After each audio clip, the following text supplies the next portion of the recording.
We're starting off today's show with a look back on US President Donald Trump's first 100 days in office for his second term. Now, one of the defining moves so far has been his reciprocal tariffs that's triggered a full-blown trade war with China, with both sides slapping tariffs of over 100% on each other's goods. Now, you can see the impact here. The S&P 500 was down 8.3% from the day Trump returned to the White House, and it continued on a decline, together with global markets in Europe and Asia as well. And it plunged right here in April when he announced his tariffs. There was, of course, a brief rebound when he introduced a 90-day pause, but the volatility hasn't let up. And according to the US Commerce Department, the economy shrank 0.3% in the first quarter of the year. That's the first contraction in 3 years. Now, as a result of all of this, polling in the run-up to Trump's 100 days shows him posting historically low approval ratings.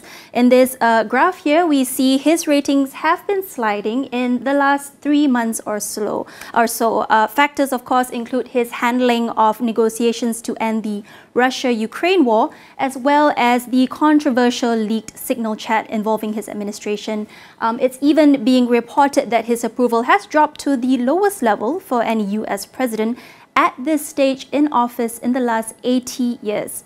Still, he continues to maintain strong support from his core voter base. Now, earlier, I spoke to Associate Professor Saeed Khan from Wayne State University about this.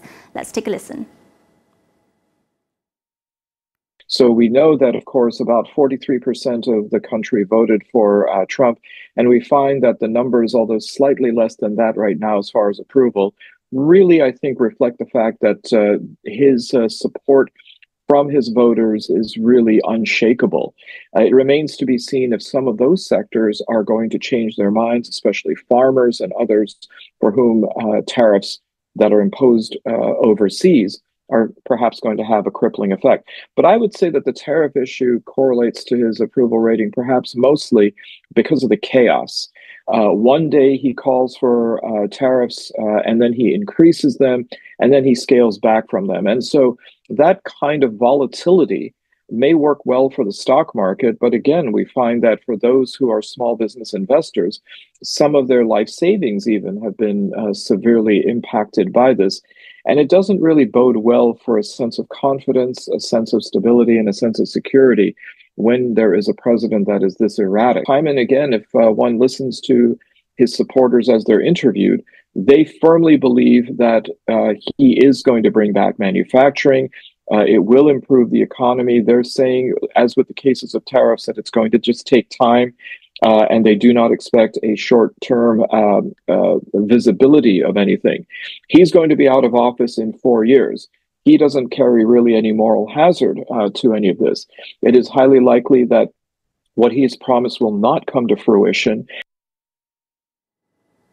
Another feature of Trump's first 100 days in office has been, of course, his heavy reliance on executive action.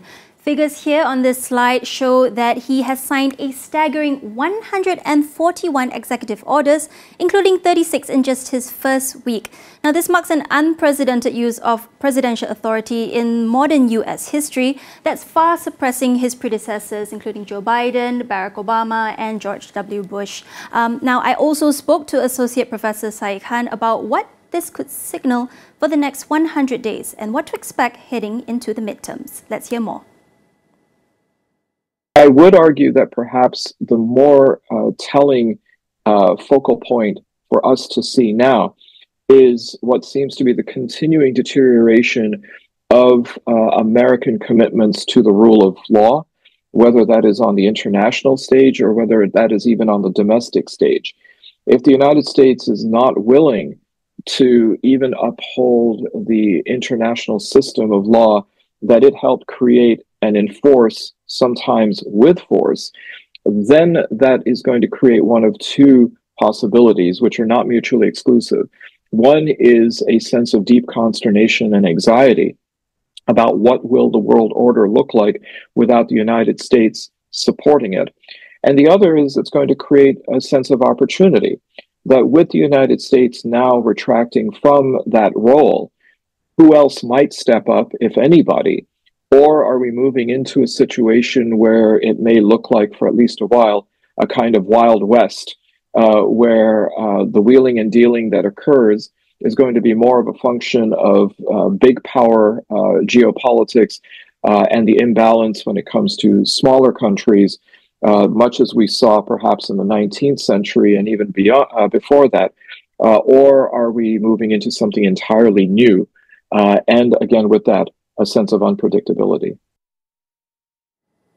That wraps up our coverage on Trump's first 100 days. Stay tuned for more international news after the break.